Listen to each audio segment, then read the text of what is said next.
News nation पर आपका बहुत बहुत स्वागत है। आपके साथ मैं हूं राकेश पांडे। आज लगने वाला है साल का पहला सूर्य ग्रहण। करीब 1.5 घंटे बाद लोग साल की सबसे बड़ी खगोलीय घटना का दीदार कर सकेंगे। इस बार का सूर्य ग्रहण बेहद खास है क्योंकि शनि जयंती के दिन सूर्य ग्रहण का संयोग बना है।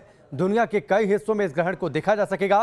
हिंदुस्तान और बाकी दुनिया में ग्रहण का असर क्या रहेगा, आपकी राशियों पर ग्रहण का क्या असर रहेगा, क्या प्रभाव रहेगा, हिंदुस्तान में कहां कहां इसे देखा जा सकेगा, आप जहां पर रहते हैं वहां पर इसका सूतक मान्य होगा या फिर नहीं, जानेंगे दो खास मेहमानों से।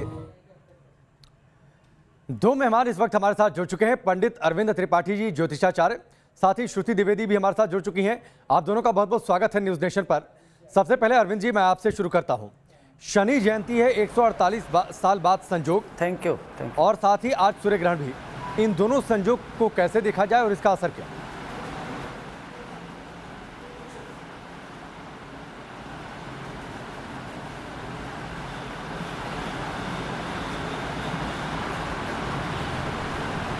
अरविंद जी, आवाज आ रही है आपको? जी, आवाज आ रही है। अरविंद जी, सवाल ये था कि आज सूर्य ग्रहण जी, है, आवाज आ रही है और आज शनि जयंती भी है। इन दोनों संयोग को कैसे देखा जाए? और इसी से जुड़ा हुआ सवाल कि चूंकि हिंदुस्तान में सिर्फ लद्दाख और अरुणाचल प्रदेश में ये सूर्य ग्रहण आंशिक तौर पर दिखेगा, तो यानी देश के बाकी हिस्सों में जो सूतक काल लगता है वो मान्य नहीं होगा। जी जी, देखिए राकेश जी, यह जो ग्रहण लग रहा है यह पहली बार लगा था 26 मई सन 1873 को। ठीक 148 साल बाद यह लग रहा है। और सबसे महत्वपूर्ण बात यह है कि शनि अमावस्या के दिन लग रहा है, तो पिता पुत्र दोनों एक साथ हैं। और आज बट सावित्री भी है। तो चूँकि कहते हैं कि ग्रहण में जो चंद्र ग्रहण है उसमें सूतक 9 घंटा पूर्व लगता है और सूर्य ग्रहण में 12 घंटा पूर्व सूतक लगता है। तो चूँकि यह पूरे विश्व में एशिया, यूरोप, मंगोलिया, उत्तर पूर्व अमेरिका, अटलांटिक महासागर, उत्तरी हिस्से में आंशिक दिखेगा। उत्तरी कनाडा, रूस, ग्रीनलैंड, फिनलैंड में पूर्ण रूप से दिखेगा। टोरंटो और लंदन में भी यह दिखेगा। चूँकि भारत में लद्दाख और अपना अरुणाचल में बहुत ही आंशिक रूप से दिखेगा, तो जहाँ ये ग्रहण नहीं दिखता है उसका सूतक प्रभाव बहुत ही कम होता है, वह सूतक मान्य नहीं होता। जी, और चूँकि शनि अमावस्या के दिन लग रहा है तो ये घबराने की ज़रूरत नहीं है, यह ग्रहण बहुत महत्वपूर्ण है।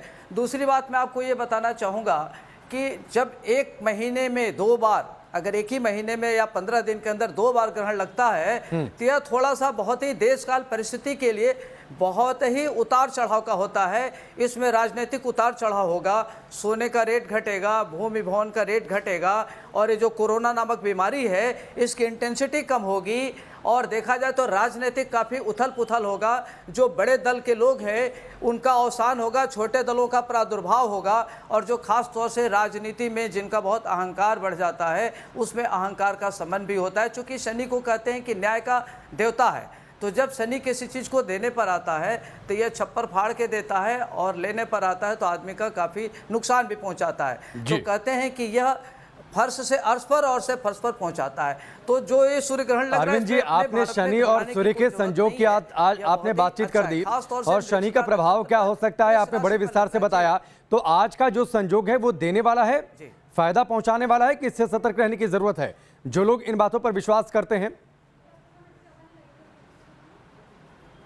इसमें देखिए यह जो ग्रहण लग रहा है यह काफी महत्वपूर्ण है, और यह भारत के लिए बहुत महत्वपूर्ण है। भारत की आर्थिक व्यवस्था ठीक होगी, राजनीतिक व्यवस्था दुरुस्त होगी, और देश में कई प्रदेशों में काफी राजनीति में उतार चढ़ाव होगा, और यह अपने देश के लिए काफी बढ़िया। 4 राशियों को छोड़ करके 8 राशियों के लिए बहुत महत्वपूर्ण है। तो धन धान्य के दृष्टिकोण से बहुत बढ़िया है। खास तौर से जो वृष राशि के लोग हैं इनको विशेष तौर से सावधानी रखने की जरूरत है, और दुर्घटनाएं से बचने की जरूरत है। चूंकि यह आंख नेत्र का कारक भी है, तो नेत्र वगैरह की पीड़ा हो सकती है, तो अपने हेल्थ और वेल्थ पर विशेष तौर से ध्यान रखने की जरूरत है। वृष राशि वाले, मिथुन राशि वाले, तुला राशि वालों के लिए। मैं राशियों पर आपसे अलग से चर्चा करता हूं। अरविंद जी, मैं राशियों पर आपसे अलग से चर्चा करता हूं। थोड़ा सा श्रुति जी का मैं रुक कर लेता हूं। श्रुति जी, आप आज के सूर्य ग्रहण को कैसे देखती हैं? दूसरा कि आज बट सावित्री है, महिलाएं बड़ी संख्या में पूजा पाठ करती हैं, तो इस व्रत पर तो कोई असर नहीं, क्योंकि बहुत ज़्यादा हिंदुस्तान में सूर्य ग्रहण दिखने वाला नहीं है। देखिए, आज का जो सूर्य ग्रहण पड़ रहा है ये 148 साल बाद जो शनि अमावस्या पर पड़ रहा है ये ग्रहण, और शनि अपनी ही राशि में वक्री होकर बैठे हैं। तो ये जो है ग्रहण बहुत महत्वपूर्ण रहेगा कई लोगों के लिए, क्योंकि कहीं ना कहीं पिता पुत्र का संबंध है। पिता को ग्रहण लग रहा है, सूर्य जो है वो शनि के पिता कहलाए जाते हैं। शनि पर ये ग्रहण नहीं पड़ रहा है, लेकिन प्रभाव क्योंकि सूर्य पर भी है। इस ग्रहण की चपेट में सूर्य, बुध और चंद्र तीनों है, जिसमें बुध जो है वो वक्री अवस्था में है। तो ये जो है कई राशियों पर, जिसका स्वामी सूर्य हो, जिसका स्वामी बुध हो, जिसका स्वामी चंद्र हो, ऐसी राशियों पर विशेष तौर पर प्रभाव पड़ेगा। जैसे कि अरविंद जी ने बताया, बिल्कुल ठीक, तुला राशि पर सबसे ज्यादा प्रभाव पड़ने वाला है, मिथुन राशि पर पड़ने वाला है और धनु राशि पर इसका प्रभाव पड़ेगा। और क्योंकि तुला राशि की अढ़ैया है, मिथुन राशि की अढ़ैया है, तो इन पर कहीं ज्यादा प्रभाव पड़ेगा। अब जहां तक बात आती है वट सावित्री व्रत की, वट सावित्री व्रत बिल्कुल अच्छे से नियम से करें, किसी प्रकार की दुविधा नहीं है। और शनि और ग्रहण जो भी होता है, जो भी दैविक स्थिति से बनते हैं, दैविक परिस्थितियों से होता है, इसमें पूजा पाठ का विशेष महत्व होता है। दैविक जो भी चीजें होती हैं वो सारी पूजा पाठ से, तपस्या से। वट सावित्री व्रत अपने आप में एक संपूर्ण तपस्या है, तो ये तपस्या का बहुत ज्यादा प्रभाव पड़ेगा। और क्योंकि इस समय पर वक्री शनि चल रहे हैं, तो ये विशेष तौर पर बहुत लाभदायक रहने वाला ग्रहण है। ठीक है श्रुति जी, एक और सवाल फिर मैं अरविंद जी का रुख करता हूँ। आपने कहा कि पूजा पाठ में खास सावधानी बरतने की जरूरत है। ठीक है, हिंदुस्तान में सिर्फ लद्दाख और अरुणाचल में आंशिक तौर पर दिखेगा, लेकिन इसके बावजूद राशियों पर तो असर पड़ेगा। तो क्या कुछ जो लोग घर में रहेंगे उस दौरान क्या लोग सावधानियां बरतें, या फिर क्या पूजा पाठ करें, या फिर क्या उपाय करें असर के हिसाब से? देखिए आप जी राकेश जी, मैं इसमें बताना चाहूंगी, जो भी आपके इष्ट हैं, जिनको आप अपना इष्ट मानते हैं, उनके मंत्रों का जप करना, उनका ध्यान करना, गायत्री मंत्र का जप करना बेहद शुभ रहता है। क्योंकि कोरोना काल की परिस्थिति चल रही है, तरह तरह की महामारियों के भी संयोग नजर आ रहे हैं, थर्ड वेव की भी संभावना है, तो ऐसे समय पर आपको महामृत्युंजय मंत्र विशेष रूप से फलदायक रहेगा। इसके अलावा आप श्रीमद् भगवद गीता का पाठ कर सकते हैं, क्योंकि 5 घंटे का ये ग्रहण रहेगा। 5 घंटे में बढ़िया से संस्कृत रूप में आप ग्रहण का पाठ कर सकते हैं, तो ये आपके लिए बहुत महत्वपूर्ण रहेगा। आप राम रक्षा स्तोत्र का पाठ कर सकते हैं, लीगल केसेस में फंसे हुए हैं तो दुर्गा सप्तशती का पाठ कर सकते हैं। तो ये तमाम चीजें जो है आप कर सकते हैं ग्रहण के दौरान। ग्रहण के उपरांत अपनी राशि के हिसाब से दान भी करें, वो भी बहुत महत्वपूर्ण होता है, क्योंकि ग्रहण के उपरांत किया हुआ दान विशेष रूप से फलदायी रहता है। जी ठीक है अरविंद जी, अब थोड़ी सी राशियों की चर्चा कर लें, क्योंकि राशियों पर तो असर पड़ता है ग्रहण का। तो आपके हिसाब से, आपने कहा कुछ राशियों के लिए ज्यादा चिंता की बात है, कौन कौन सी वो राशियां हैं? राशियों के हिसाब से जरा मैं चाहूंगा इस सूर्य ग्रहण को आप सामने रखें, और साथ ही अलग अलग राशि के लोगों को क्या उपाय करने चाहिए, इसकी भी थोड़ी सी चर्चा।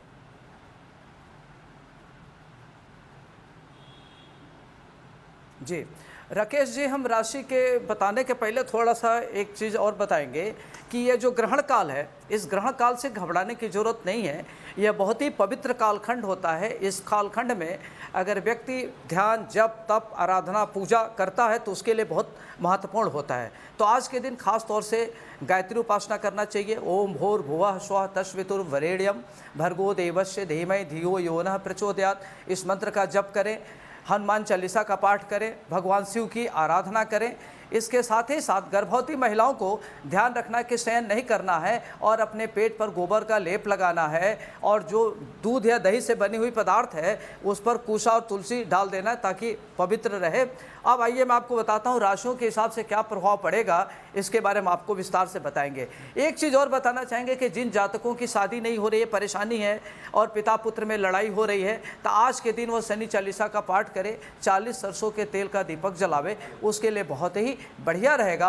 और किसी की कुंडली में मान लीजिए कि उसको नौकरी के लिए प्रयास कर रहा है, लग नहीं रहा है, कोई भी काम कर रहा है, उसको क्रेडिट नहीं मिल रहा है, तो उसके लिए बेहतर तरीका है कि आज वो हनुमान जी की आराधना करें ताकि ये सब ठीक रहे, उसके लिए बहुत बढ़िया रहेगा। अब आइए हम आपको बताते हैं राशिवार 12 राशियों का क्या प्रभाव पड़ेगा। तो हम सबसे पहले बात करते हैं मेष राशि की। तो जो मेष राशि के जातक हैं उनके लिए धन धान्य की स्थिति अच्छी होगी और जो भी आप एफर्ट करेंगे, प्रयास करेंगे, आपके लिए यह समय बहुत महत्वपूर्ण है। आपको भूमि विभवन से लाभ मिलेगा, प्रॉपर्टी से लाभ मिलेगा। कंस्ट्रक्शन के क्षेत्र में अगर आप एफर्ट करते हैं तो आपको बड़े पैमाने पर सफलता मिलेगी। आपको क्या करना है कि तांबे के पात्र ले लीजिए, उसमें गेहूं या दाल रख करके मंदिर में दान करें और ओम घृणे सूर्याय नमः इस मंत्र का जप करना आपके लिए श्रेष्ठकर रहेगा। और ओम गायत्री मंत्र का भी जप आप कर सकते हैं। अब आइए हम बात करते हैं वृष राशि के जातकों के लिए। तो जो वृष राशि के जातक है उनकी ही राशि पर यह ग्रहण लग रहा है, तो बुध, राहु, सूर्य, चंद्रमा। तो आपको ये ध्यान रखना है कि आपकी नेत्र की प्रॉब्लम हो सकती है, वाणी पर नियंत्रण रखें। जो बात आपको अप्रिय लग सकती है वो बात दूसरों के साथ व्यवहार न करें। कटु भाषा का प्रयोग करने से बचें और आप किसी प्रकार का धन का लेन देन न करें, किसी अज्ञात व्यक्ति से कोई डील न करें। अगर कोई भी काम आप करना चाहते हैं तो उसके लिए आज आपको रुकने की जरूरत है, नहीं तो आपको परेशानी हो सकती है, आपके पैसे डूब सकते हैं। और अपने रिश्तों को बनाने की कोशिश करें। रिश्तों में कटुता और खटास आ सकते हैं, तो इससे थोड़ा सा बचना है ताकि रिश्तों में खटास ना आ पावे। आपको ओम सोम सोमाय नमः इस मंत्र का जप करना है या ओम नमः शिवाय मंत्र का जप करें। और क्या करें कि आज अपने घर में नमक, पानी में नमक डाल लें और उसे पोछा लगावें ताकि आपके यहाँ पॉजिटिव ऊर्जा रहे। अब हम बात करते हैं मिथुन राशि की। तो जो मिथुन राशि वाले जातक हैं उनके लिए थोड़ा सा चिंता की बात है, वाद विवाद हो सकती है, आपके खर्चे बहुत बढ़ सकते हैं। लेकिन जो भी आपकी रिक्वायरमेंट है, जो भी आपकी ज़रूरत है, वो आपको सब मिलता रहेगा। तो खर्च और आय व्यय पर सामंजस्य स्थापित करना बहुत जरूरी है। आपके गुप्त शत्रुओं की संख्या बढ़ सकती है। इसके लिए आपको क्या करना है कि गौशाला में गाय को हरा चारा खिलावें। ओम गंग गणपते नमः इस मंत्र का जप करें तो अच्छा रहेगा। या पंचमेवा की खीर से अगर आप गणेश जी की हवन करते हैं तो आपके लिए बहुत ही अच्छा रहेगा। आइए अब हम बात करते हैं कर्क राशि। ठीक है, मैं आता हूं अरविंद जी आपके पास। बाकी राशियों की चर्चा मैं करूंगा, थोड़ा सा श्रुति जी का मैं रुख कर लेता हूं। श्रुति जी, ये राशियों की चर्चा तो हम कर रहे हैं, लेकिन खासतौर पर घर में जो महिलाएं रहती हैं, प्रेग्नेंट लेडीज, वो इस बात को लेकर चिंतित रहती हैं। जो धर्म को ज़्यादा मानती हैं उनके लिए और ज़्यादा वो सोचती हैं कि ग्रहण के दौरान वो क्या करें नहीं करें। महिलाओं पर कितना असर इस ग्रहण का? कृषि के ग्रहण जो है वो अरुणाचल प्रदेश और लद्दाख के एरियाज में पड़ रहा है, इंडिया मतलब बाकी हिस्सों में नहीं पड़ रहा है। बहुत ज्यादा चिंतित होने की बात नहीं है। अब बात करते हैं दूसरी की क्या सावधानियां बरतनी है। इस समय पर खाना बनाना, सब्जियां काटना, गैस जलाना, चाय बनाना, ये सारे काम वर्जित माने जाते हैं। कोई भी तरीके का काम नहीं करना है। ग्रहण के समय क्या किया जाता है कि हम ईश्वर का ध्यान करें, क्योंकि जो हम ईश्वर का ध्यान करते हैं वही ईश्वर ग्रहण करते हैं। इस समय ग्रहण यानी देवताओं को अपनी भक्ति, अपनी श्रद्धा से जो भी आप अर्पित करेंगे वो ग्रहण होगा। क्योंकि इस समय पर सूर्य मात्र एक प्रत्यक्ष देवता माने जाते हैं। सूर्य नारायण माने जाते हैं, नारायण का स्वरूप माने जाते हैं। तो सूर्य देव की जो भी उपासना करें, पूजा करें, वो ग्रहण करी जाती है। इस समय पर सूर्य पर भी ग्रहण पड़ रहा है। इस समय पर जो प्रेग्नेंट महिलाएं हैं, गर्भवती महिलाएं हैं, चाकू छुरी से जुड़ी हुई कोई भी चीजें, धारदार चीजें बनी हुई जो है, उनसे किसी प्रकार का काम ना करें। और आप ध्यान जप जरूर करें। इस समय पर आप महामृत्युंजय मंत्र का जप करें। आने वाली संतान के लिए नहीं कर सकते हैं तो YouTube पे लगाकर सुने। आप श्रीमद् भगवद गीता का पाठ करें। धर्म से जुड़ी हुई जितनी भी चीजें आप जिसको भी मानते हैं, कई लोग साहित्य चरित्र पढ़ना चाहते हैं, रामायण पढ़ना चाहते हैं। श्रुति जी, 3 राशियों की चर्चा तो अरविंद जी ने कर दी। मैं चाहूंगा उसके आगे 3 राशियों की चर्चा आप करें कि उन राशियों पर क्या असर है, क्या उन्हें ध्यान रखने की जरूरत है। फिर मैं अरविंद जी का रुख करता हूँ। जी, कर्क राशि वालों, सूर्य चंद्र एक साथ है, राहु के साथ बैठे हुए हैं, बुध वक्री होकर बैठा हुआ है। ये ग्रहण आपके लिए कहीं ना कहीं लाभ के क्षेत्र में बढ़ोतरी करेगा, लेकिन जिस हिसाब से आप लाभ की उम्मीद कर रहे हैं वो नहीं होगा। घर में बड़ों का ध्यान रखना है, बड़े भाई बहनों का ध्यान रखना है, बुजुर्गों का ध्यान रखना इस समय बहुत जरूरी है। आप केवल ग्रहण के उपरांत ठंडे दूध से महादेव का अभिषेक करें, शिवलिंग का अभिषेक करें, चाहे वो घर में हो चाहे वो बाहर हो। और ग्रहण के दौरान ओम श्राम श्रीम श्राम सह चंद्रमसे नमः और ओम राम रेम राम सह सूर्याय नमः, इन दोनों मंत्र का जप कर सकते हैं। अब बात करते हैं अगली राशि। अगली राशि सिंह राशि। सिंह राशि, सूर्य के पे ही ग्रहण पड़ रहा है। सूर्य आपकी राशि के स्वामी है, बहुत ज्यादा चिंतित होने की बात नहीं है। लेकिन अगले 30 दिन तक करियर से जुड़ा कोई भी निर्णय ना लें। ऑफिस के बॉसेस के साथ कोई तकरार हो सकती है, कोई बात आप ऐसी बोल दें जो कि गलत समझी जाए। का विशेष तौर पर ध्यान रखना है, मदर के स्वास्थ्य का विशेष तौर पर ध्यान रखना है, धन के आवाजाही का विशेष तौर पर ध्यान रखना है, कोई लोन की किस्त चूक ना जाए, कहीं पैसे आते हुए रुक ना जाए, इन सब चीजों का विशेष तौर पर ध्यान देना है। किसी को पैसे दिए तो वो फंस भी सकते हैं, ये छोटी चीजों का आपको ध्यान रखना है, सावधानी करें। आपको थोड़ा सा मानसिक तनाव हो सकता है इस समय ग्रहण के दौरान। सूर्याय नमः। ग्रहण के उपरांत शीतल जल, बर्फीले जल द्वारा सूर्य को अर्घ्य दें आप, आपके लिए बेहद शुभ रहेगा। बात करते हैं कन्या राशि वालों के बारे में। कन्या राशि वाले भाग्य स्थान पर पड़ रहा है यह ग्रहण, कहीं ना कहीं लक जो है, जो किस्मत कहते हैं, वो आपकी थोड़ी सी ग्रसित हो सकती है। यानी कि जो चीजें आपको बिना एफर्ट की मिल रही हैं, वहां कहीं ना कहीं आपको एफर्ट डालने पड़ेंगे। तो यानी कि मेहनत आपको दुगनी करनी पड़ेगी चीजों में। आपको थोड़ा सा ध्यान रखना है अपने हेल्थ का, खासकर इंटेस्टिनल प्रॉब्लम्स, विमेन को प्रॉब्लम हो सकती है, रिप्रोडक्टिव ऑर्गन्स में प्रॉब्लम हो सकती है, क्योंकि इस ग्रहण के दौरान आपकी राशि का स्वामी भी ग्रसित है और वक्री होकर बैठा है। तो आपको यहाँ ध्यान रखना है। ठीक है, चलिए श्रुति जी, अब मैं अरविंद जी का रुख करता हूँ। अरविंद जी, सिंह राशि के आगे थोड़ा सा बढ़ते हैं और मेरी गुजारिश है कि थोड़ा सा वक्त कम है तो जल्दी जल्दी से सभी राशियों की चर्चा हो जाए, फिर मैं श्रुति जी का भी रुख करता हूँ।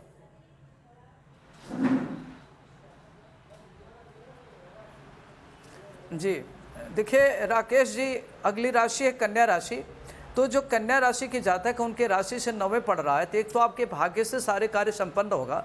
जो भी आपके कार्य पाइपलाइन में लगे हुए हैं, जिसके लिए आप एफर्ट कर रहे हैं, बहुत दिन से प्रयासरत कर रहे हैं, उस कार्यों में आपको सफलता मिलेगी, मान सम्मान मिलेगा, प्रतिष्ठा के क्षेत्र में विकास होगा, राजनीतिक उत्थान होगा, भूमि भवन वाहन आप खरीद सकते हैं। इसके लिए बेहतरीन समय चल रहा है आपका। और इसमें अच्छा हो, इसके लिए क्या करना है कि गणेश जी की आराधना करना है, ओम गंग गणपते नमः इस मंत्र का जप करना है और गौशाला में जाकर के हरा चारा जरूर खिलावें। अब आइए हम बात करते हैं तुला राशि की।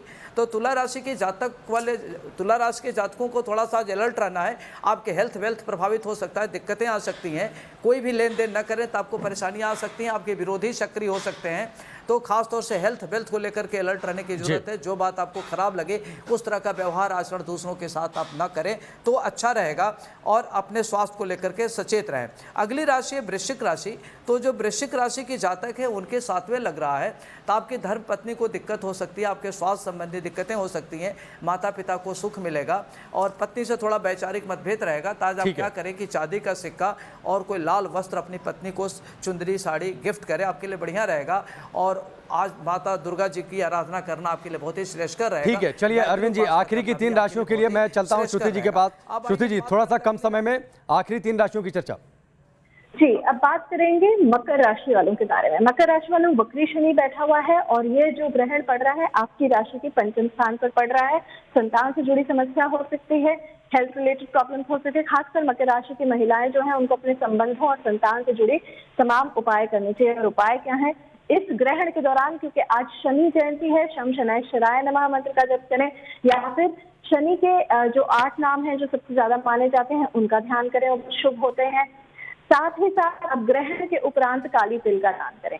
मकर राशि वालों ग्रहण जो है वो आपके सुख के स्थान पर पड़ रहा है। घर में किसी प्रकार की दुविधा ना हो, फायर से जुड़ी हुई तमाम चीजों का ध्यान रखें, इलेक्ट्रिकल इक्विपमेंट्स का ध्यान रखना है। छोटी छोटी बहस भी आपकी गलत हो सकती है। आपको करना क्या है इस समय पर शम शनैश्चराय नमः और राम रेम राम सूर्याय नमः मंत्रों का जप करना है। ग्रहण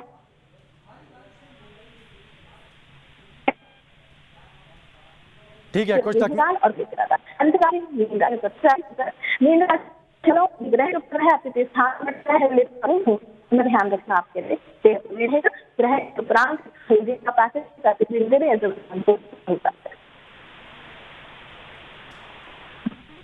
ठीक है श्रुति जी, आखिरी सवाल अरविंद जी, चूंकि वक्त कम है।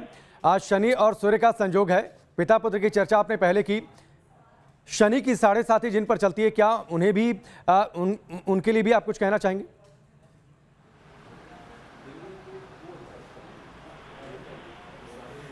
देखिए राकेश जी, शनि की 7.5 या शनि की ढैया जिनके लिए चल रहे उनको परेशान होने की जरूरत नहीं है।